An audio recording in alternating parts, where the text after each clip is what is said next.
One. Hey, everybody, welcome to Kingdom of Honor Does Pop Culture and Kingdom of Honor in general, just as a kind of doing a hybrid show this week because there isn't a lot in the world of pro wrestling. And we don't usually have long discussions about Doom Patrol anyway, so we're just going to kind of combine it all together into one, probably hour-long show or so. So, welcome everybody. I'm your host, Zan Manchi Sabuni, along with my good buddy, the Honorable Jeff. Hello. How's it going today, Jeff? Not too bad. How about you? Uh, I got a dog bite on my leg. Other than that, I'm doing pretty good. I'm freezing because it's cold outside and my house is bipolar, but other than that, not too bad. Melissa and I were out shopping on Saturday, and we were going to the dairy aisle at Walmart, and she's like, "What is that?" And so now I'm sitting here drinking coffee with Cocoa Pebbles flavored creamer in it. Oh, yep, that's a good one too. They're Yeah, starting to make all the old cereals into creamers. yeah, and I had never seen that before, so I got that, and I got also got a also from International Delight a I haven't tried this one yet, but it's a cannoli flavored creamer. That could be interesting. I Yeah, I found one this weekend that I actually love. It's a cinnamon vanilla brulee or something like that. It's really good. cool. But okay, so Doom Patrol again. Cliff stole every show he was in. The opening of Therapy Patrol, which is episode 7. We watched 7, 8, and 9. But Yep. the opening of 7, when he was talking about Mr. Nobody fucking their souls, and he goes, I don't know what kind of freaky stuff your souls are into, and I'm not here to judge, but I'd kind of like my soul unfucked. Yeah. Yeah. I knew right then it was going to be a good episode. Yeah, and actually that ties together at the very end too, where the rat is talking about fucking his soul. So, Right, exactly. Yeah, that was uh, that was a fun episode. It was nice to go into a little bit of everybody's history and everything, figuring out a little bit more about all the characters, of course, except for Jane. That we get into in the next couple of episodes. yeah, and remember when I did talk about last time we did a Doom Patrol show that the Doom Patrol had kind of had a primer or a teaser or foreshadowing for an episode coming up, and we saw that in this With run. the Puzzle Man. Yeah, with the Puzzle Man, Yeah, exactly. and that kind of came full circle too. But I mean, I loved every one of these episodes. I thought all three of these were great again. Therapy Patrol was just fun with them breaking it into 5 to 10 minute segments for each of the people, and showing the same, the opening part of it over and over again just through different people's eyes. I thought was fun. Um, Yeah, I also like the fact that Cyborg called a meeting, team meeting 15 minutes, and then he's talking, and later on finds out that it's been like an hour and a half. He's like, yeah. this is typical. The and him on that, what was that site, that swipe game? Oh, right. Yeah, Okay, it's like a Tinder type site. yeah, Yeah, that he finds that he has a profile where he's got a whole bunch of messages that he had been blocked by his dad, basically. right. Well, and the worst part is you found out for good reason why. His dad, as much as his dad was a dick and a privacy blocker, his dad was honestly trying to protect his son. Hmm. And you found that out with the whole interaction with that one woman that he was talking to. Yeah, that was a bit Arlo, depressing where Arlo, he's where Arlo, he's Arlo. where. Seriously. Okay, sorry. Yeah, that's a bit depressing where where they're having a nice conversation, and then when she sees his face, or like the way her face um changes is. When she found out Yeah, he was, 90% machine. right. I mean, it was sad. It was kind of a, sad moment, but at the same time, it kind of made everything that his dad had been doing with the trying to protect him and stuff, um, it made it make sense. So his dad all of a sudden wasn't this horrible person that he'd been portrayed in the first, five, 6 episodes.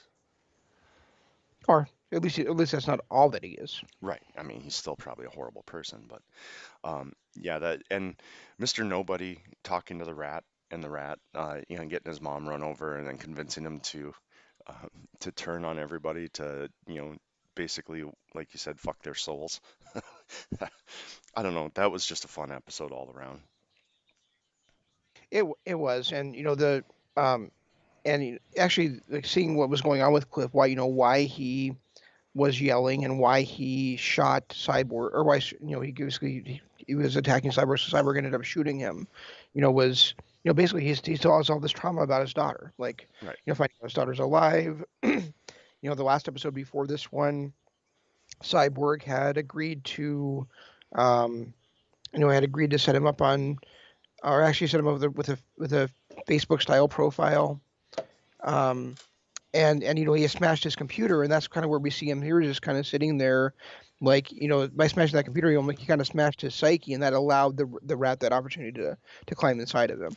Well, and it wasn't just that. It was the fact that he found out that some other guy is, his His friend. daughter is, basically saying that some other guy is her father, and that's where he kind of loses his shit. Yeah, Um, right, it right. was it was a fun episode. It was definitely interesting. I mean, there were some things that, again, with Doom Patrol, they're somehow able to mix all of the weirdness in and have it make sense. Yes, and we didn't talk about the Rita thing, where like Rita, is literally having trouble holding herself together the entire episode. Yeah, and then to find out, that her parents were literally grooming her to be this actress throughout Right. for her entire life. So her story kind of made a little more sense why she's so fragile now, because she had been groomed to be that person her And entire haughty life. and haughty and proper, and Yep, yeah, all yeah, her entire life, and then all of a sudden, what happened to her ruined her career and literally took her entire life away because that's all she ever knew. right. And I mean, there's certain guys that, and I can't think of the biggest name, but there was a guy that was groomed from basically birth by his father to be a quarterback, NFL quarterback. He made him watch his diet all through college. He wouldn't, he wasn't allowed to do certain things. And then when he got to the NFL, signed his big contract, he, for the first time in his life, had a Big Mac. And once he started exploring that side of his life, it took away literally everything that he knew and completely changed him. Was that Ryan Leaf? It's okay. What's that? Was that Ryan Leaf? It kind of sounds like a No, it Ryan Leaf. wasn't Ryan. It wasn't Ryan Leaf. I can't remember the guy's name, but he was a quarterback. I think he was drafted by the Raiders. And this is back in the early '90s, early '90s. Oh, okay. And I, for the life of me, I can't remember his name. And if somebody remembers, just hit us up in the comments. But it was a similar type of story. There's been other athletes throughout time. This guy was the most notable because he was like a number. He was a first round draft pick and had been groomed his entire life to be an NFL quarterback. And then once he became an NFL quarterback, he experienced the other side of life that he'd never had before, and it completely ruined him. And that's kind of, the reason I bring that up is because that's in a way kind of like Rita.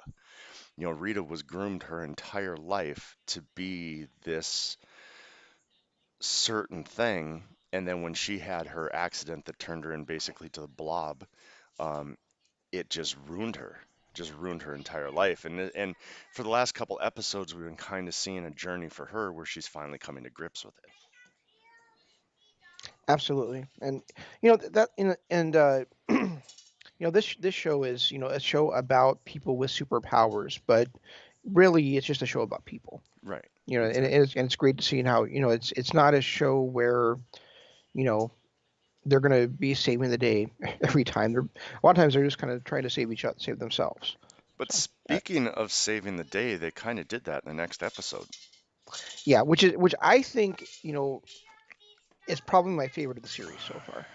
Okay, Arlo. Uh, Danny Patrol is probably my favorite episode of the series so far. Arlo hasn't talked to me all morning. I like Hmm. seriously not said one word to me all morning. The second we hit start, he can't stop talking. Yeah. What else is new? So anyway, yeah, Danny Patrol. I enjoyed Danny Patrol, but I might have enjoyed Danny Patrol a little bit better than you did because Blonde Jane. Yeah, I don't get your attraction to her whatsoever. I don't either. I have no clue what it was. But like Jane's a good-looking chick anyway, and I'm not normally a fan of blondes, but there was something with her blonde hair that was just like, Yeah, she looks completely terrible to me, so I don't get it. Anyway, Karen, one of the split personalities of Jane, who is actually a split personality of somebody else, um, was emerged throughout this entire episode, and hilarity ensued. I mean, what was it? Yeah, so She's like a you know, rom-com type character. yeah, basically, yeah, she's like a she's like your every Drew Barrymore or was that other who's the other chick? Sandra Bullock. No, that's not who I was. That's Sandra Bullock. That's not who I was thinking of. But I Oh, was thinking of the other, kind of like a Meg Ryan type, I suppose, in a way too. Where she's basically like this, the sweet girl next door who is just looking for, a young attractive guy to be in love with, and because she's also Jane, um, or Kay, as we'll come to find out her real name is, she's also got a superpower, and that power is that she basically can control people's minds and get them to be who she wants them to be. And so she's constantly after this guy, and she's constantly this guy Doug, and she's constantly getting him to fall back in love with her. over and And over and over again. yep, and she's honest with him. She's like, I can't promise it's even though she's got him under a spell. She still is honest with him. She's like, I can't promise it's not going to end the same way as it's done before, but I am in love with you, Doug. So, I thought it was fun, and the whole Danny story was interesting too. Uh, what was that guy's name? The drag queen Moral uh, Compassy or something like that. uh, shoot, what is it? Moral, yes, moral. Some Mara Lee Corrupt. Morally corrupt, yeah. Um, which was that was an interesting story as well. Seeing that whole thing and then tying it back into Larry Trainer's uh, exploits with the Bureau of Normalcy as well. Right. I kind of wish we'd get a little bit deeper into that, but um, it was a pretty decent level to Larry Trainer. Well, you gotta think about this, Jeff. We're only this is only the seventh episode or the eighth episode of the series. There's 15 episodes in the season, and they're layering things on, right? Right. Every episode they're layering things on. So um, we're gonna see. We'll see more of it. But yeah, I mean, here it's just we get a little taste of it, and the more morally corrupt was actually an agent for the Bureau of Normalcy that was looking for this this street that was full of people that are not considered normal by the Bureau of Normalcy. And the street itself is actually a living entity that's a shelter for these folks. And so morally corrupt, he gets there and he's realized, well, I'm actually not quote unquote normal. I'm different than the way that I quote unquote should be. Right. And so he basically he goes dark and he's doing what he can to hide the street from the Bureau of Normalcy and those dicks. Right. And I think in the the next episode, episode 10, the one that we didn't watch, they get more into the Bureau of Normalcy. It could be. I can't remember how it progresses, but And yeah, I'm not normally one for big, musical sections of scenes, but I am. I really did enjoy the Larry Trainer and Moral Corrupt scene. Yeah, that was a great sequence, and then you find out at the end of it that it's all basically like in Larry's head because he just refuses to actually go up there and sing. Right. And I a lot of that is just his upbringing, and he was forced to hide who he was for all these years, and he's just not going to get up there and sing looking like a mummy with sunglasses on, I suppose. And this wasn't the episode. It was the therapy patrol where we found out that he'd been hiding his feelings all along and should have left with John and all that stuff. Right, Okay. right, but they all tie together. Right, right, It's all like I said, it's all layers that we're building here. right. Yeah, and And this is a great the cast of this show. We've talked about Brendan Fraser before, but Matt Bomer is fantastic in his Hmm. role as well. I mean, this is a guy that's known for Nip Tuck and for Magic Mike and things like that. And here he's really playing a really at times subdued, broken-hearted character. And it's just a really nice turn by this phenomenal actor. Yeah, I, I can't hate on anybody's performances on this in this show. I think Right. everybody does a great job. Um, and honestly, everyone I think does a great job. Yeah, and I mean, and I really, not that I'm a huge DC fan anyway, as far as the comics goes, but I really think that I don't know the guy's name that portrays it, but I think that the portrayal of Cyborg is the best I've ever seen in any format. So Yeah, because he's not that comedy character. Like Cyborg is basically everything I've ever seen of him. He's a comedy character. right, and he's not a big muscle bound, robotic thinking guy either. He's a human that has and real emotions and frustrations and desires, and he just happens to have part most of his body is robotic or cyborg. You know, so um, yeah, I mean, I really really enjoyed this episode. I like the whole idea of excuse me of a living street who is hiding people from those who are after them when they've done nothing wrong. Yeah, And like and I love and I like you said I love the musical number in the middle. Um, and we the one thing we didn't talk about you said Cliff Steele's every one of these episodes he's in again, but that great scene where he's dancing with the young right. child who's dressed up as him. Doing the robot with the Yeah, yeah, that was a fun moment, and I felt like that might have been my favorite part of this episode too. yeah. Um, You don't think I can do that? I've seen Flashdance 87 times. right. It that yeah, that was fun. But my favorite episode so far is Jane Patrol. Okay. I love that we finally got into the underground. We met some personalities that don't necessarily that we've never even seen before. Penny was always one of my favorite personalities, so getting a big dose of her was fun. I liked Hammerhead in this this variation of Hammerhead. I Yeah. I just I and then of course facing the trauma on the Puzzle Man at the end.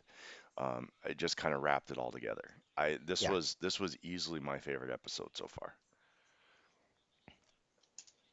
Okay. Yeah. I mean, and I can't fault you for that either. I mean, I prefer the one before that, but I can understand why you love this one too because it's just and it's just it's kind of like right up our alley, right? Where we're literally seeing um Jane's multiple personalities and Cliff walking through her head. Right. You know, it's very surreal. It's very intimidating. At the same time, it's also like very believable. I mean, you can, and that's the thing about the show. I mean, it's so fantastic all the time, but there's also parts of you that just can see it as like a very believable scenario for some reason. Yeah, and it's like I said, they do such a great job of bringing in weird. Like every episode has these elements that are just like, holy crap, that's the weirdest thing I've ever seen. But Hmm. yet it fits. It Right, doesn't, it's not like those weird moments pull you out of the show. It actually helps the show and makes the show better. right. It really does, and um, and there's also there's also heartbreak in this episode, like watching this father prey on his little girl, Yeah. and basically say, come on, my sweet baby, you're the only one that give daddy what he needs, and it's just like, oh my god, that's just Yeah. It, it's heartbreaking, but it's just filthy and it's disgusting, and it's like, how can these people exist in this world? well, and you find out here that Jane's one of the primary personalities. Hmm. And then also you meet the other primary personality, Miranda. Um, and what will happen to Jane if she goes through with what she's planning throughout the end of the story, because you saw how it happened with Miranda. Right, because Miranda was the original primary personality, but then she went down the well, and she doesn't exist anymore. Well, she exists just in a catatonic, weird state where she's stuck in a classroom. Oh, right, right. Oh, Yeah. and then we go behind the door and find out that her personality or her being a primary personality just was pretty much destroyed. Yeah, and Jane's at this point where she doesn't want to be a primary personality anymore either. She doesn't want to be on the surface, when this episode starts, and so and none of the other personalities are willing to do it either. So if Cliff can't save Jane, then at least until she forms another personality that will do it, we're at the point where Jane's probably going to be in a permanent coma, even though there's technically nothing wrong with her. Right. Yeah. Yeah, and the at the end of the episode though, and I'm kind of hoping that we go back and find out what actually happened. But when Cliff wakes up and he sees that ashes and everything on the ground, he goes, "What happened?" And they said, "Oh, long story." Yep. I want to know what happened. Just that one little segment now, I want to know what the hell happened there. Yeah, I think we're gonna see in the next episode kind of what we saw in um, Therapy Patrol, where we saw everybody's different perspectives of what was going on. It's just that we're going to see now in the next episode what was happening with Vic and um, hell's her name, Rita. Rita. In this episode, we'll see what they were doing while Cliff was trying to save Kay. Right. It's I don't know what this child is doing. Um, oh yeah, yeah. I mean, this to me, this episode, I think it was just because there was so much going on, um, and the whole, Larry's negative spirit. We're starting to find out more and more what he can actually do, Hmm. which is like you said, Larry's character seems to be the one that's growing the most from the first episode we saw. Right, and the spirit that lives inside of him is basically like one of these no, he doesn't take shit from anybody, No, and he just dumps in when something needs to be done. right. He's in a way that Larry really won't at this point, but we did see him step up um Danny Patrol. in Danny Patrol, you know. So he's like you said, he's evolving, he's getting there, and so it's going to be more of a partnership at some point than it really has been since we've seen, you Right. know. But Um, and I think the same thing with Jane. Like she's coming together, and you really kind of sympathize with Cliff when he's in Jane's mind, and she's telling him, if you're my friend, then leave. Don't come any further. right. Because is that what a friend would do, or would a friend stick there and fight for her even though she doesn't want him to? And it's kind of a moral quandary he was in. So we'll have to see, what if there's any consequences to him, not listening to her. Well, and there was a complete change in Cliff too, because Cliff's always been the, doesn't give a shit about anybody, but you're finding out that for some reason he really, really does care about Jane, and whether that's because, it reminds him of his daughter or whatever. But at the end of the episode, when they asked what happened, and he just looked at him and it's not my story to tell.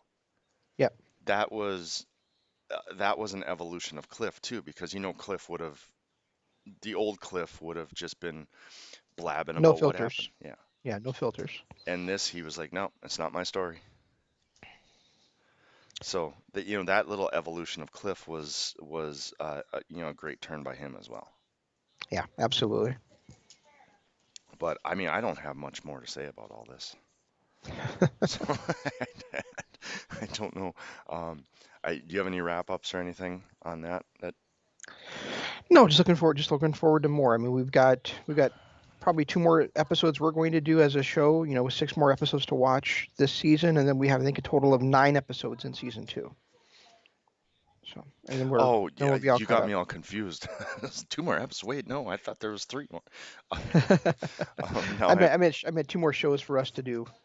yeah, So, and we get, I have a feeling we're going to get into a little more of the Bureau of Normalcy now that they've are a thing. Um, and I still want to. I like Alan Tudyk. He's one of my favorite actors. I loved him in Hmm. Buffy. I loved him in Firefly. I loved him in Dollhouse. Uh, Wait. Alan Tudyk was in Buffy? yeah, it was like a brief one episode type thing. Oh, I don't have any memory of that. He was a Joss Whedon guy. So Okay. he's always been, he pretty much followed Joss Whedon and whatever Joss does. But he was in, he was one of the main characters in Dollhouse. He was the comedic relief in Firefly. I wish we would get a little more of him in this, but I have a feeling at some point we're going to, because otherwise, why continue to? Um, oh my goodness, why continue to run him? Yeah. I'm looking this up because I do not remember him in there whatsoever. It was a one-off. He was a one-off episode. What did I just say? Huh? Wait, what? All right, I'm just looking here.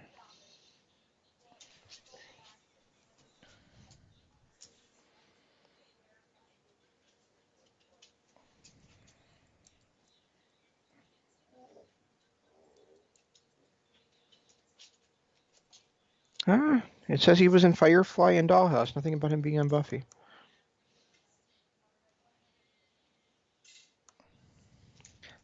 I think you wrong, son.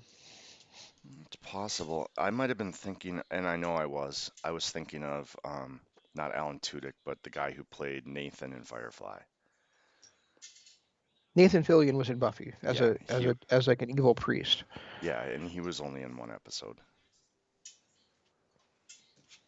Yeah, I think like 4 or 5, but he played a character called Caleb, I believe. Right. All right, all right. Okay, you're So right. Yeah, Alan Tudyk wasn't part of it, but Nathan Fillion was. So that's where that was my fault. I was confused. yeah, what else is new?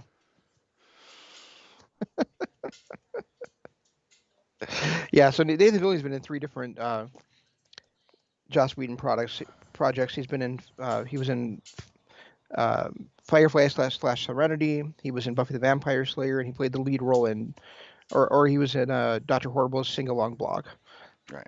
And Tudyk was in two of them with Dollhouse and Firefly.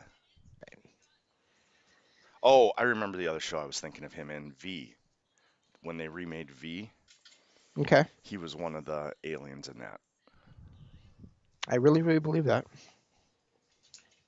Okay. along with I, I should just stop talking because I can't remember names. The chick from that was in Firefly and Deadpool. Yes, I Marina Baccarin. Yeah, that's who it was. Yep, she played Diana. Yep. And I think Alan Tudyk was one of her like right-hand men or something like that. Gotcha. Okay. I actually did not like the second version of B as much as the first one. No, of course not. Why would you? Well, Yeah. which version of B, the miniseries or the TV series? Because the TV series was god awful. I loved it all. I loved. Probably my favorite was Be the Final Battle miniseries, but I loved all of it really. Yeah, the miniseries was my thing. I even bought the books and read those. I mean, I know you don't know what a book is, but No, I bought the yeah, books and read those. So books are bad. um, another thing in comic book news this week, um, or comic book movie news, I should say, is I found out on Friday, and I guess it had been announced, like a month before, but I hadn't seen it. Is that um, Christian Bale? We had talked about how he's going to be playing a villain in the next Thor movie. He's actually going to be playing Gore, the motherfucking God Butcher.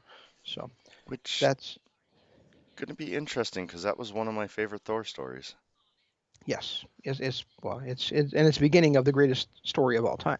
So How the um, God Butcher became a god at the end, and yeah, great story. right, and actually, if you get all the way to the end of Jason Aaron's run on Thor, he actually at the very end he becomes the god of God Butchers. That's just too much. Well, if you think that's too much, Jeff, I know you don't care about spoilers, so I'll also tell you that he actually becomes the universe. and Thor has to destroy the universe that is Gore in order to save the rest of the I universe. thought Gore died at the end of the story that we saw, that we Ah, read. but he's also but see, we all thought he died, right? But he's also tied to the All Black, which was his Necro sword. Right.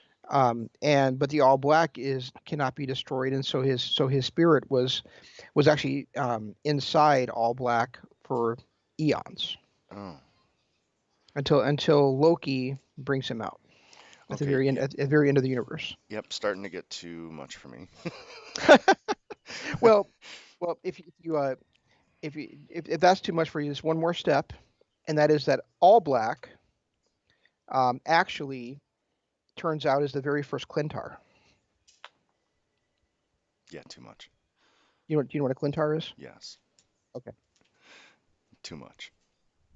Yeah, basically, Donny Cates loved the idea of the All Black so much that he wrote into Venom that the All Black was actually the very first Clintar. I'm going through Alan Tudyk's stuff, and he does a lot of voiceovers.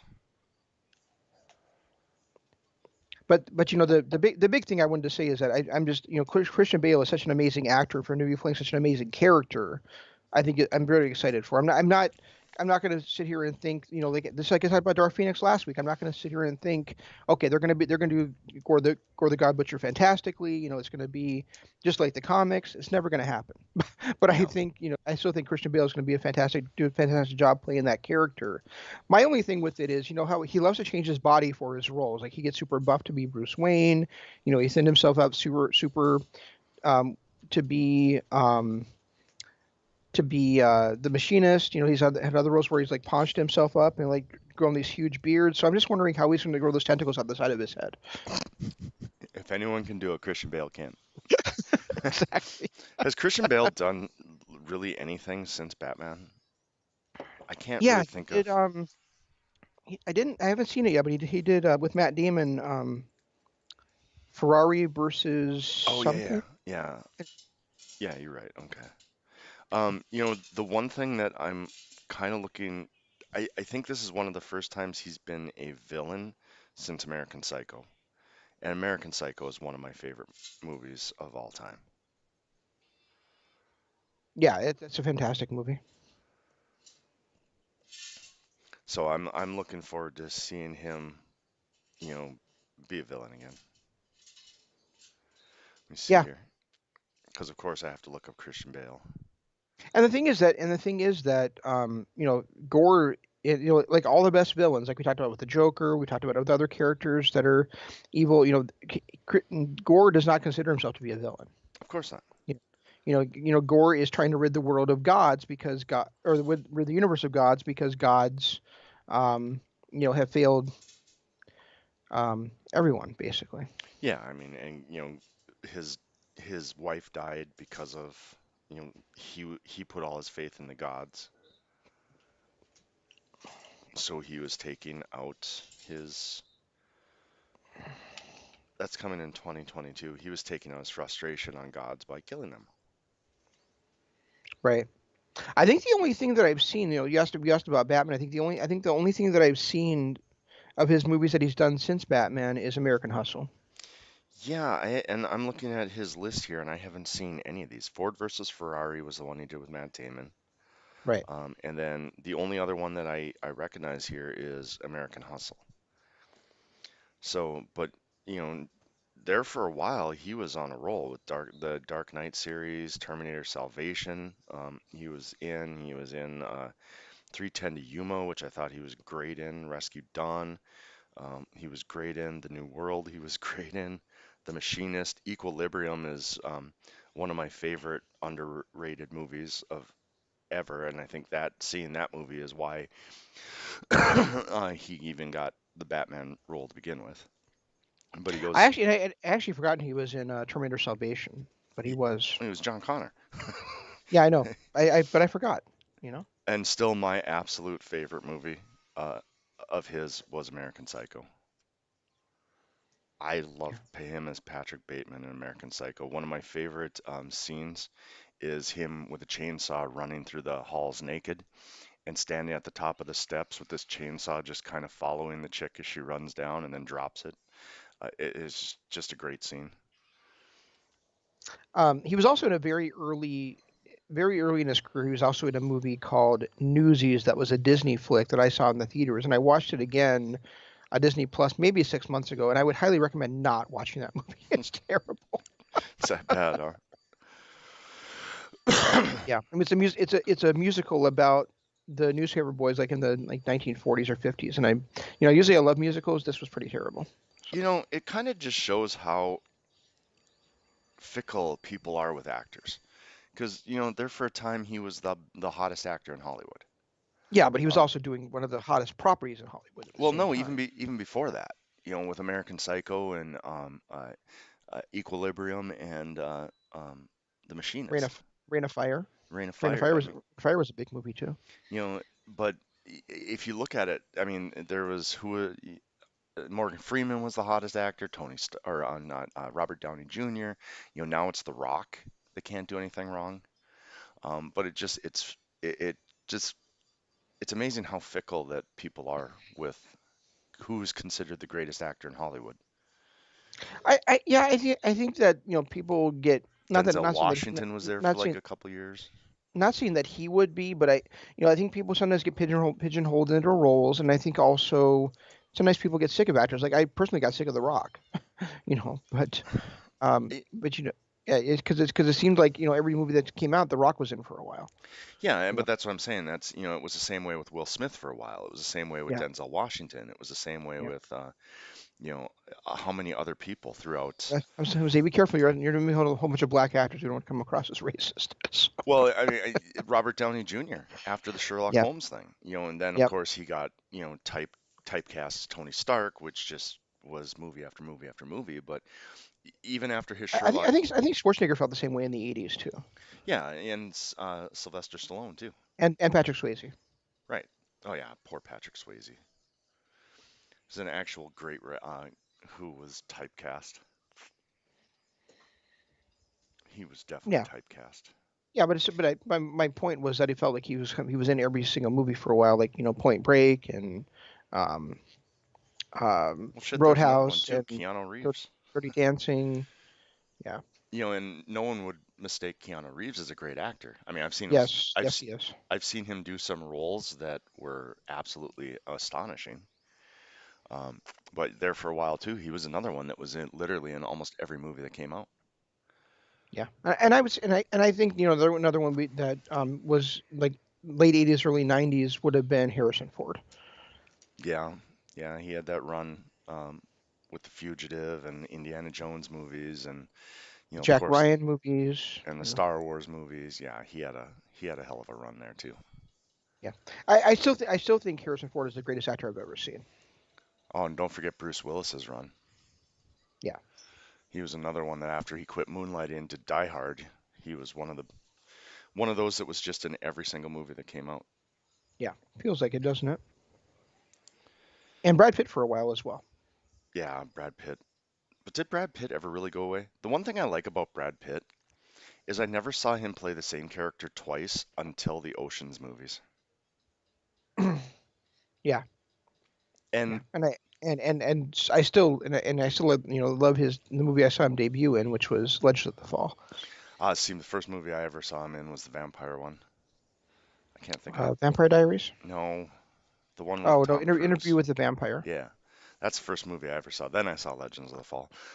But his scene in that Christian Slater movie. Oh, Jesus, what the hell was that?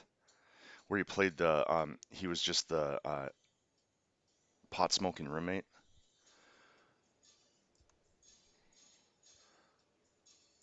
But I have no idea. and then Brad Pitt too.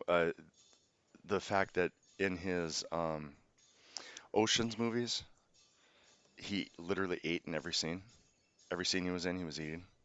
Oh, I never did not realize that. Yeah, it's well, at least in Ocean's 11. I never saw 12 and 13, but in Ocean's 11, he was eating in every single scene he did.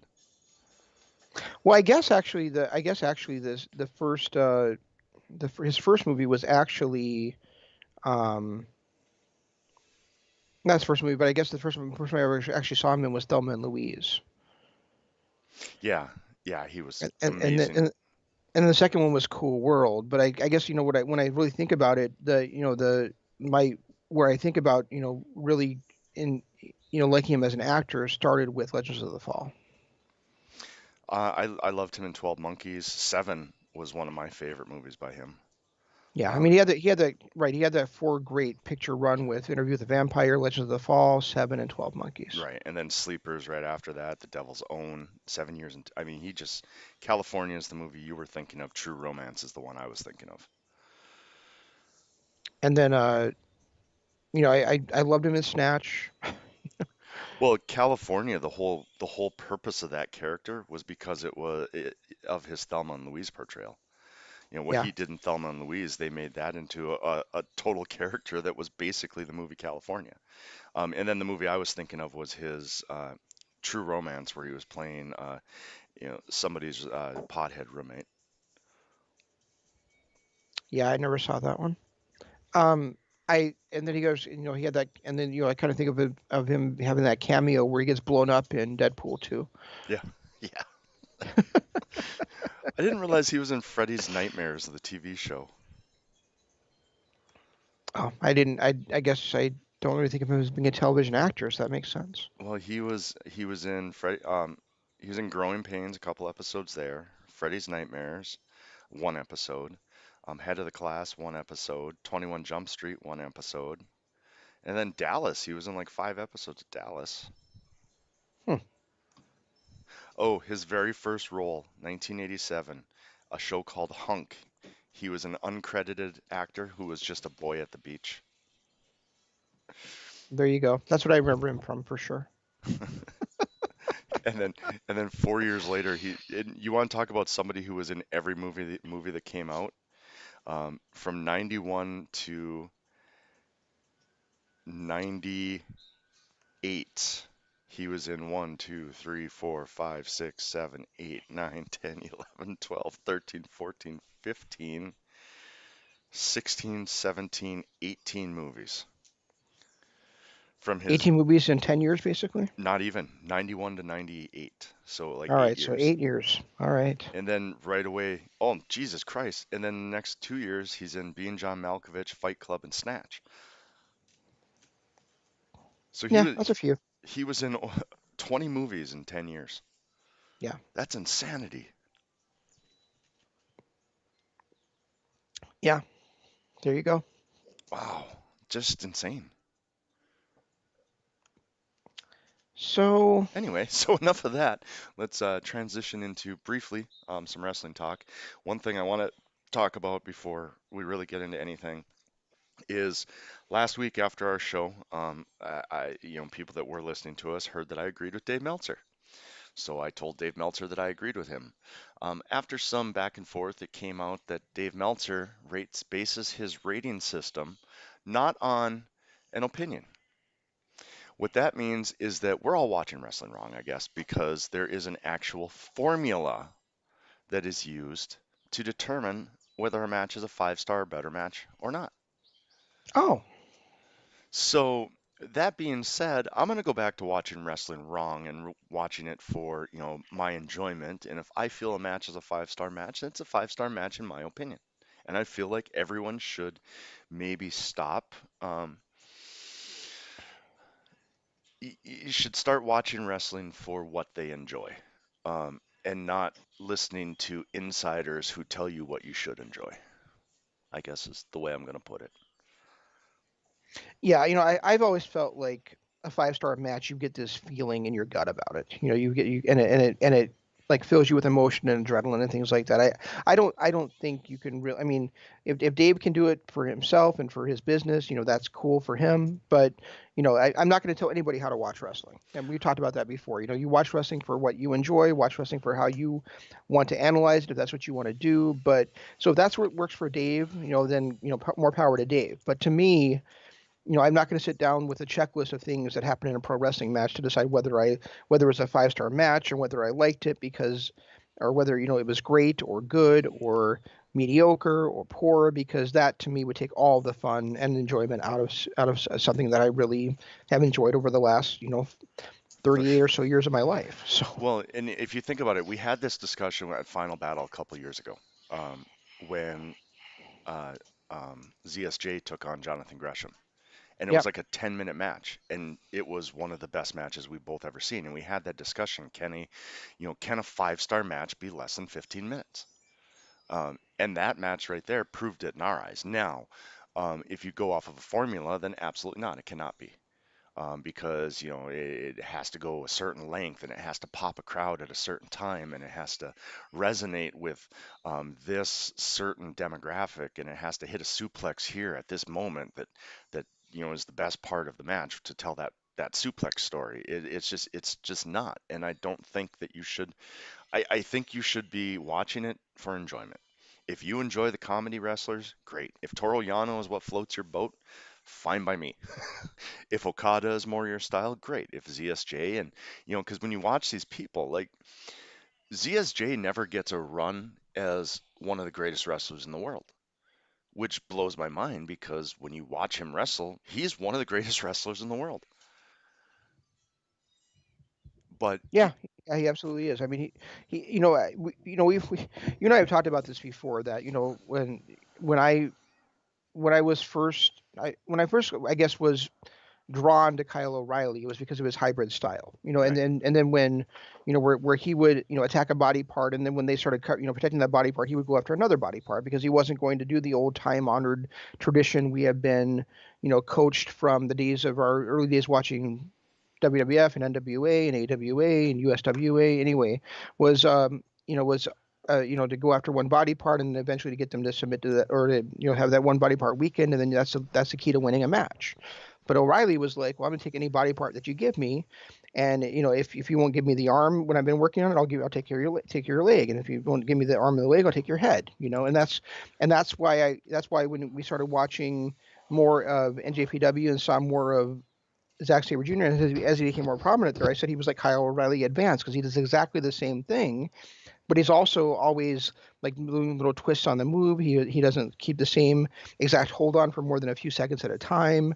He's really in that spot where he's just twisting you all into pretzels and things, and he's also got this emotion down. He's got this haughtiness down. He's got his character down. I mean, he definitely is one of the best wrestlers in the world. It's just he doesn't necessarily always get that platform or that length in his matches to show it all the time. and lately, last few years, he's pretty much been a tag team guy. Yes. He was in the tag team with Suzuki, now with Taichi. He's been kind of pigeonholed as a tag team wrestler, which is it's sad because he's put on some of the greatest singles matches I've seen over the last 5 years. Yeah. Yeah. Very true. Um, yeah. So I mean, I have a hard time with Dave's assessment. I really do, because I don't know, and like I said, if it works for his business, cool, but I find it hard to believe that as a pro wrestling fan, that's how he actually watches it for enjoyment.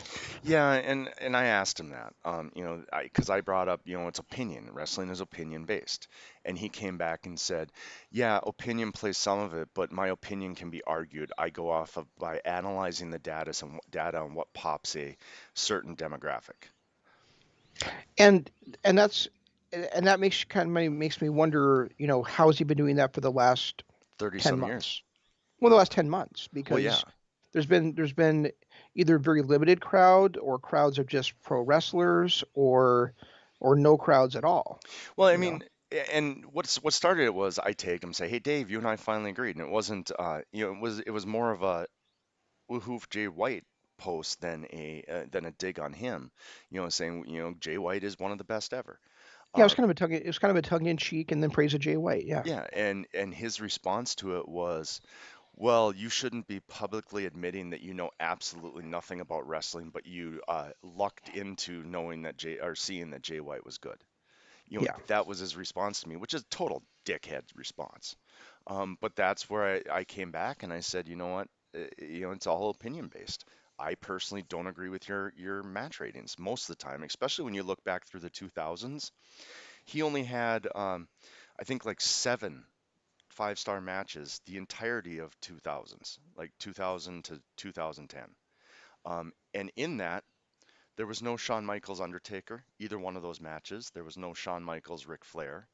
And, especially the Shawn Michaels Ric Flair match, if you're basing your opinions on a formula, it had the length, it had the story, it popped the crowd, it resonated with a certain demographic. Why is that not considered one of your 5-star matches? And then looking back, I mean, arguably, and more argued by the people that agree than the people that don't, Shawn Michaels is considered one of the greatest WrestleMania performers of all time, one of the greatest big match performers of all time. He only has one 5-star match in Dave Meltzer's entire library, and that was his match against The Undertaker where he broke his back. You know, I just, and The Undertaker, that was The Undertaker's only 5-star match. And, I know The Undertaker was not everybody's cup of tea, but he was some people's. I mean, you can't be in wrestling for 40 some years and not be. It just, Yeah, if I'm not mistaken, I think in like from 2000 2010, he only had a total of two, or no, is that the right time? Yeah, he only had a total of two 5-star matches in the United States, and that was CM Punk versus Samoa Joe in Ring of Honor, yep. their first ever meeting, and that went to a time of a draw, and then it was the triple threat match between Daniels, AJ Styles, and Samoa Joe. Yeah, and I mean, you look at people like Daniel Bryan, and I think Daniel Bryan only had one 5-star match. TNA, I mean, we can argue that last year alone, TNA had at least three in the Eddie Edwards Michael Elgin feud. Three in that alone. Uh, and he only had the one ever for TNA. And when you look at the fact that TNA had both Kurt Angle and AJ Styles at their absolute prime, and they never got another 5-star match out of that entire run. And I know that you and I have not got there yet, and you've never seen the match, but we'll get there eventually in our Ring of Honor coverage. But I would argue there's several in Nigel McGuinness's reign as ROH World Champion. But I would say that for absolute sure, absolutely no question, his match against Kenta at the 7th anniversary show for Ring of Honor is a 5-star classic. And I mean, we're talking about a guy wrestling his heart out when he doesn't have when both of his arms are broken, basically, like he's got tendons ripped in both of his arms. They tell such a great story in that match, and that doesn't qualify for a 5-star classic. I mean, I That's guess I guess my point is, and the whole reason I wanted to bring this up is that I think people should continue to watch wrestling for their enjoyment, not for what somebody else tells you. Like I said, and also, I'm sorry to interrupt, Jeff. I'll sure. let you finish your point in just a second, but I just want to jump in here because you said that, and just also just think about that when you're watching. Do you really want to have the same opinion as a guy who's rating it based on A a formula. formula rather than than being a wrestling fan? Exactly. And I get it. The dude's a genius. He built a brand. He's the most respected wrestling journalist out there. He's not, and he's been doing it for 40 some years. It proved my point, or it proved to me, and I told him, I flat out told him, I said, well, if there's a formula, I don't get that formula. I'm going to continue to watch wrestling because I enjoy it. If I feel it's a 5-star match and you don't, at least now I understand. Now Yeah. I understand why. Yeah, Um, and my ratings have always been, based on my enjoyment, but also I've also, you and I have said several times on this show that watch wrestling the way you want to. If you think the way that we do, you're gonna like the match, based on, and some equivalency to how we liked it, but otherwise, so take our ratings with a grain of salt because your opinions might be totally different than ours. well, and like we've talked about for many, many, many, many, many times, my ratings on matches are not just bell to bell. My ratings on matches are, bell to bell, but also what happens after the bell, what happened before the bell and the end, what, the entrances, and not just that, but the storyline leading up to it. Hmm. Like when I looked at the Naito versus Okada match last year, when Naito won the double gold, I wasn't just looking at that match. I was looking at the last 3 year story of the Naito run. Right. Because that to me is what wrestling is. Wrestling is not just what happens bell to bell on a certain formula. Wrestling is what these people have busted their ass for years and the story they've been trying to tell you for years sometimes. You know, sometimes it's only a couple weeks, sometimes it's a few months, sometimes it's years. Like Naito, that was a 3 year story. Um, yeah, I mean, I totally agree with what you're saying, and you're totally you're that's the way that we watch it. You know, that's the way that um, and you know, another example of that is um, one of my favorite matches of 2016, even if it was just in the ring, would have been Seth Rollins versus Roman Reigns for at Money in the Bank 2016 Hmm. for the WWE Championship. At the time, the unified title, the only title they had in the company as the top belt. But the fact that this was basically the culmination of everything going on with the Shield, that all three members of the Shield held the championship that night, that there was a double turn in that match, all made it that much higher in my estimation. Um, and I don't and that's something that I guess Dave would not have seen in his formula. And then the other thing I want to say is if you have the list there, Jeff, I'm just wondering, you and I despised the Hard to Kill main event last year, whereas we had other people telling us it was a 5-star match. I'm just kind of wondering if Dave had it as a 5-star match based on that formula. They're all on Wikipedia, so let me pull them up here. Where Sammy Callahan faced off against Tessa Blanchard, and you and I thought it was absolutely disgusting. No, no, it wasn't because that would have been an impact, and that would mean that more than um, one person in TNA has ever gotten a 5 star match. Okay, gotcha. All right. So no, that absolutely is not on there. But Okay. like he was huge into Ric Flair. I mean, the '80s was Ric Flair. Pretty much every match was Ric Flair. A lot of Ric Flair, Barry Windham, that whole series against Steamboat, which I'm a huge Ric Flair fan, so I'm not going to argue with that. And then in the '90s, he kind of became more of a Japanese wrestling fan, which is fine. That's great. A couple notable ones in the 90s that I 100% agree with: the Dangerous Alliance versus Sting Squadron at Wrestle War. Um, and these are matches that I absolutely love, but there's not a whole ton of them that I agree with. Shawn Michaels, Razor Ramon at that WrestleMania 10 match. Yeah. Bret Hart, Owen Hart at SummerSlam. But another one that's not on here is Bret Hart, Davey Boy Smith. And for me, that's considered one of the greatest matches of all time. But maybe not technically, but with the way that the crowd reacted, it being in England and all that stuff. But one thing that I did notice, and now I'm starting to remember it, that I wanted to ask you about. One of the most widely acclaimed matches in the history of the world is Halloween Havoc 1998. Uh, Rey Mysterio versus Eddie Guerrero. Okay. That's not on here. Hmm. Okay. In fact, the only two ones that are on here from 1998 is Tamura versus Kosaka and Kenta Kobashi versus Misawa. Those are the only two matches from 1998 that are on here.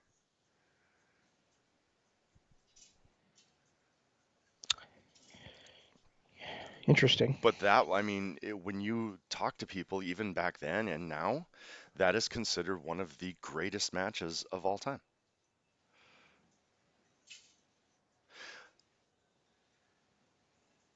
Yeah, I don't get it. So, and it's fine. It's fine. Like I said, he wants to watch it based on a formula. That's great. If you love his rating system and you agree that on a formula things are the way it should be, then great. I'm going to continue to watch wrestling the way it makes me feel. When I watch a match, like I said, it's not just bell to bell, but it's also not a formula. I watch it for the feelings and emotions it brings up in me. I watch it for the story being told in not only in that match, but the story being told up to it. So I watch wrestling differently than I guess I'm supposed to. I guess it's the only thing I can say. It is really cool though to see that he did rate Davey Richards versus Michael Elgin the same that we did. Where was For that? March 31st, 2012, he rated that as a 5-star match and at Showdown in the Sun. Oh yeah, The same okay. way that Yep, you and we I did both too. loved that match as well. Yeah. So, But I mean, there's so much Japanese. So much like Japanese wrestling is especially in, the 2010s. um,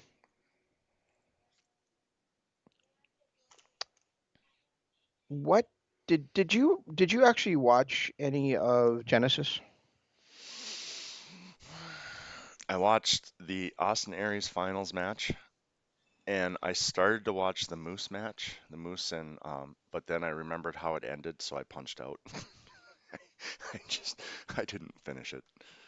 All right, so Moose versus Willie Mack became unwatchable 5 minutes in Yep. because it'd be punch, kick, choke, ask him ref, and I just couldn't deal with that anymore. Well, I just couldn't do it. I mean that's not what I mean, and maybe I'm misremembering, but that's not how I remember I quit matches being. yeah. They would hit maybe a big move and tell him to ask him, but not just like punches and kicks and chokes and shit like that. It was just, and there was like no, and that just it was too annoying. It was too irritating. See, and And remembering then also parts of that show we had wrestlers that were playing to a non-existing crowd, which just drove me nuts as well. remembering how the match ended and what I heard about the match ending, and then seeing, like you said, punch, kick, choke, ask him ref, I was like, I can't do this.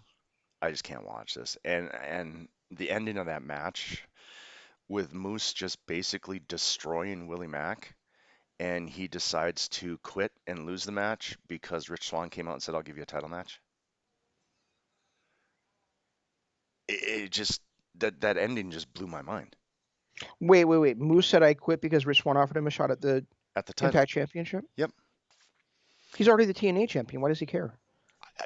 I don't know. But literally, I mean, he was piling chairs on top of Willie Mack. He was beating the holy hell out of him. And Rich Swann came out to save his friend, said, "If you quit, I'll give you a title match." And Moose said, "Okay, I quit." That's actually kind of good storytelling, though. I hated it. Well, you can hate it all you want to, but it does play into their friendship and the fact that Willie Mack's never gonna give up, and it plays into Moose, trying to prove that he's the best champion of the company. Yeah, I guess. And I don't know if you saw any of the Hard to Kill pay-per-view. No, Um, because I would have had to pay for it. oh, it wasn't. It's not. Oh, it takes what, a month to get up on the site? 3 months, I think. Okay. I guess Alex Shelley had to bow out of the main event. Um, Yeah, some was filled in for him. Yep. but it wasn't. It has nothing to do with COVID. He had a Twitter announcement, and it was nothing about a orthopedic injury, is what he said.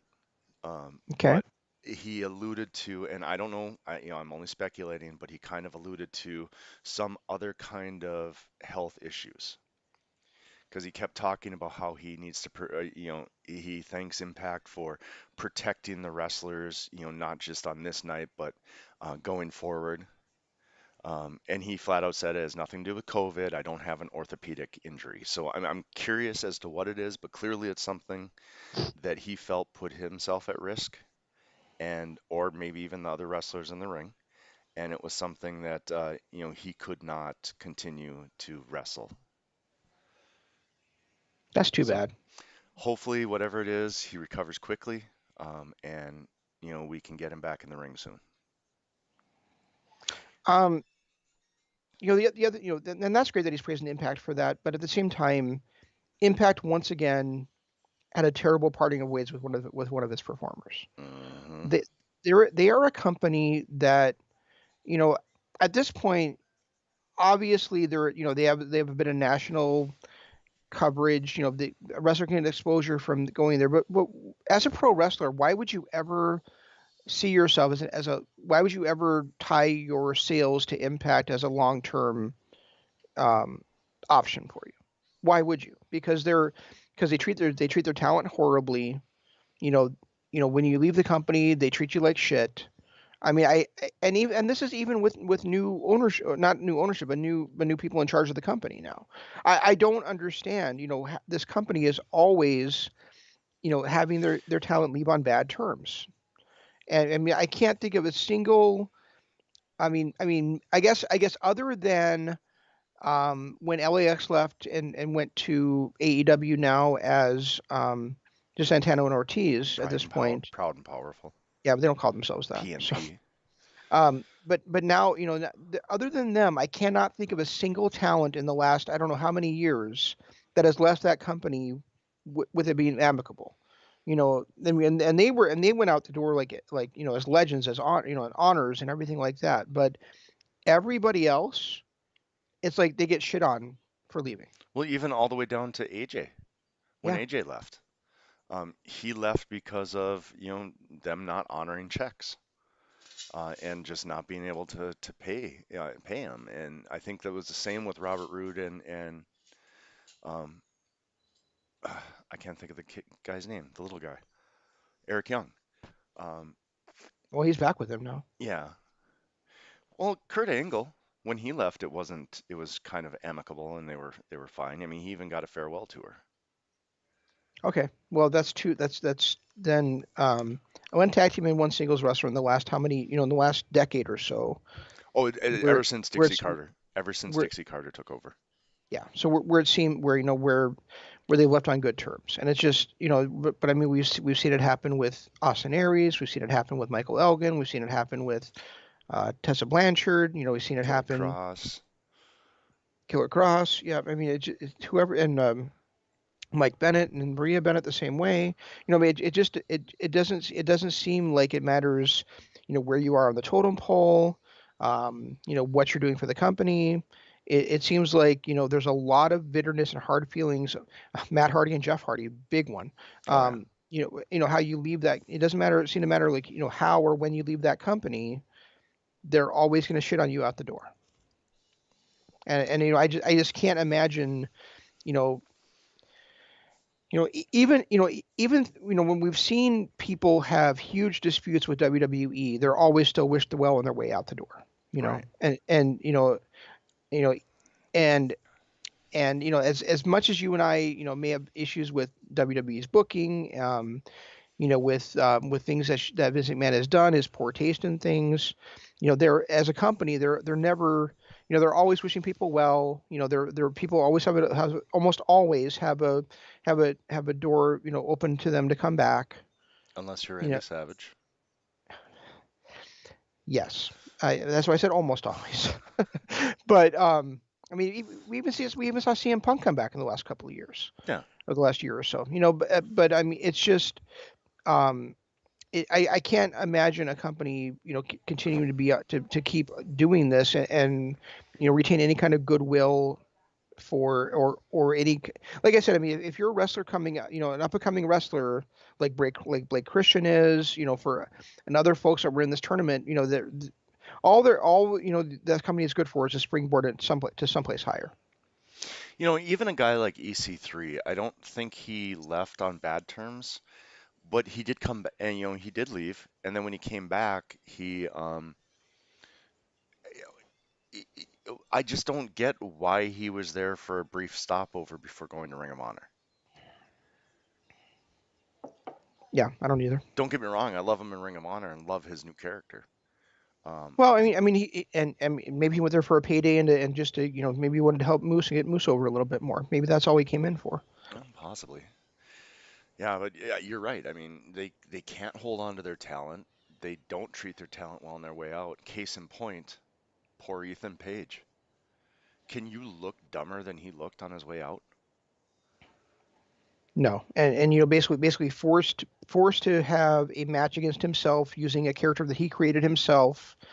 And that is it's kind of back to the same, not exactly the same thing, but similar to the way they treated Matt Hardy. Matt created this broken character in this broken universe, and Impact insisted that they owned it, even though they didn't. And Matt Hardy eventually won it in court that they didn't own it. He did.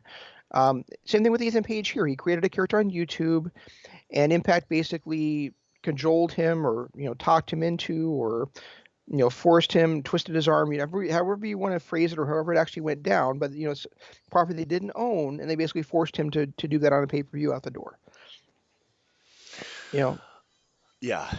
A- and then didn't even give him the final rights to edit it, and he had no idea how ridiculous it was going to look. You know, with him leaving, he said he had his family there watching it with him, and he was embarrassed to see What they did. um, what they did. Yeah. And that's bad. And I hope Ethan Page is a hell of a wrestler, a hell of a character. I mean, I've loved what he did. Not coming. I mean, he didn't come in with anything groundbreaking. It was just he was so good at being that arrogant asshole. Hmm. And he started with Matt Sydal, and then once they formed the North, and the way he played off of Alexander, and just the way that he was just this arrogant ass was so done that I really hope wherever he catches on next that they don't ruin it. He's one of those few organic characters that is able to get over by being himself. Yeah. Um, yeah. And other news, I mean, I think he actually would fit in really well um, in Taz's stable. Especially like oh, with Ricky, I yeah, think it'd be a lot of fun for him to have a lot of friction with Brian Cage there. and You know, Ricky, and Ricky Ricky. Yeah. Starks. I mean, Yeah. he's got that similar, and that's something I know. I hated Ricky Starks when we saw him at that NWA 70. Thought he was, I was never going to like the guy. The more and more I see him on TV, the more and more I realize how good he is at what he does. He's just a great, arrogant heel. And I Well, think, well, to be fair to him, they packaged him very poorly for that event. yeah, they did. Yeah, they did. But he's got some talent in the ring. I love his just arrogance, just how he carries himself and the way that yeah, and I think Ethan Page would be a great fit. But do we really want two of the same character in one stable, unless it's going to be causing friction between the two? Right, and that's what I'm thinking is I think he'd be great to come in there, very briefly in that stable to kind of cause friction and it would stem off with feuds between them. I think I think Page, um, even though he is an arrogant dick, he has a certain likability to him. Right. You can't say the same thing about Ricky Starks or Brian Cage. Good point. Those two guys are to me are completely unlikable. But And but Ethan Page, he could easily be a monster babyface. yeah, and I was just gonna say that he reminds me a lot of a guy of like Steve Austin in his WWF run. Just a dick, one of the most despicable people on the roster, character-wise, but people fell in love with that character and started cheering him, so he became the biggest face in the business. I think Ethan Page has a similar quality to him, where like a guy like Ricky Starks, I can't see the fans ever truly getting behind him. I can see them getting behind a guy like Ethan Page. Right, exactly. Yeah. Um, But there was one other thing. Oh, and another impact. Last thing, unless you got more, but another impact news is Josh Matthews is no longer the voice of TNA or of Impact. It is. right, their new announced team is Matt Stryker and D'Lo Brown. Yep. And I guess Josh is still with the company. I think he moved up to some marketing role, VP of I think marketing or something like internet I marketing or something like that. think he's also the lead producer now too. Oh, is he? Okay. Which is great. I mean, he does have an eye for the business. I just personally was not a huge fan of his commentary. Um, I really enjoyed his work with Don Callis and then later with Madison Rain, but for a his long work with time Madison it was Rain was terrible. his work with Yeah. Madison Rain was brilliant, especially the way she would dog him like and same thing with Callis. I think what made those two click is that there were people that would actually make fun of him, and to Hmm. hear his own wife make fun of him was just brilliance. Yeah. Yeah. Maybe yeah, because he would say stuff like maybe we can have tonight Netflix or we can Impact Plus and chill, and she's like never gonna happen. Yeah, yeah, those little one-liners. Yeah, it was great, and it was some of that because I mean they were doing that before when um, Madison Rain would come out and Don Callis would say, "I bet she's got a horrible husband." Yeah. Yeah. So yeah, like yeah yeah. Look how miserable she is. She must have a terrible home life. Right? Just stuff like that. Yeah, it's just Yeah. brilliant, brilliant, brilliant stuff. But I don't know if you have anything else. It was kind of a slow week. I mean, Omega doing what he did to the Bucks. Did they just give up on the Bucks heel turn now? Are they back to I babyface? What's happening? I have no idea what they're doing. I mean, I really was not impressed with Dynamite this week. I hated the fake elite thing. I hated that the Bucks stood up for him anyway. Really, to me the best, and I hated the fact that not only was Cody, like I texted you, like I was like, oh good, Cody's finally getting some exposure because he was the first Right. guest for Britt Baker on her show, but then also, they had to have that damn Jade chick out there too, and they had to further that angle down. So The two things that I can say positively, I mean, well, three. Um, I, Darby Allin is a fucking star, and I know I was tentative on him last year, even when he won the belt. I was like, but his match against Brian Cage, that was just absolute brilliance. yeah, Um, that and I liked and I disliked the inner circle bit. I kind of liked some of the levity that they had, the fact that they weren't really making, like was it Ortiz's New Year's resolution was to perfect his mama's recipe or something like that. That's the one thing I like about certain parts of that group is that um, they don't take it too seriously. They're just having fun. But then there's other parts where I'm sick and tired of it being constant inner circle drama. Like I did like the fact that Sammy called Chris a tag team slut. I thought that was fun. And the Sammy Hagar bit and the fact that Guevara didn't even realize what he was saying. Um, that there were certain fun parts, but do we need another inner circle tag match? Or no, I mean, I really would like to have a nice rant on the inner circle, what's going on with them the last few weeks, but at the same time, I need more time than what I have right now because I've got maybe 5 minutes to go. oh, So okay. before I my Jeff knows, but even though even though it's a holiday for he and I from our and we all work for the same company, my wife had to work today, so she's got her lunch break coming up in 5 minutes. Ah, So okay. but and I really I'd love to, maybe we can see how it goes this week on Dynamite and then maybe rant about it then. But I really feel like, but the large part is I really feel like we're getting way too much TV time for the inner circle for very very little payoff. Exactly. And they basically it seems like they basically are never wrestling. They're always talking. And I don't need we've got a group of 7 people that all have to have something to say. Where, I mean, yeah, we've seen large tables of 7 or more people before, like NWO, but but I mean, but it was very rarely that there was more than 1 or 2 of them or 3 of them out there talking. Now and that we get, everybody had their own 2 cents in. There's a bunch of all like you said, a bunch of inner melodrama between them, and it feels like they're just dragging this out until Revolution Yeah. to me. Yep. I agree. I agree. Okay, well, you guys, if you're listening on YouTube, appreciate it. Hit the like buttons, subscribe button, ring that notification bell. Check out our Patreon, patreon.com/Kingdom of Honor.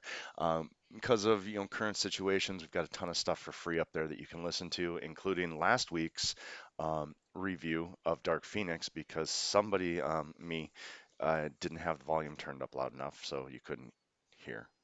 It was one-sided. It was bad. But anyway, and of course, I have now gotten rid of pretty much all social media. Snapchat, Instagram, my Facebook has been dwindled down to the bare minimum of people, and I need it because that's how I talk to my kid when he's not with me is through Facebook, the Facebook Messenger and the video chat. But I am still on Twitter, so feel free to hit me up on there. It's at Regi Co-op. He's at Zanman LOP. Not like he'll ever answer you, but uh, that happens. And yeah, I guess that's it. Well, I'll probably answer you if I see it, but whether I see it, it just may take me a while to see it. So 6 months.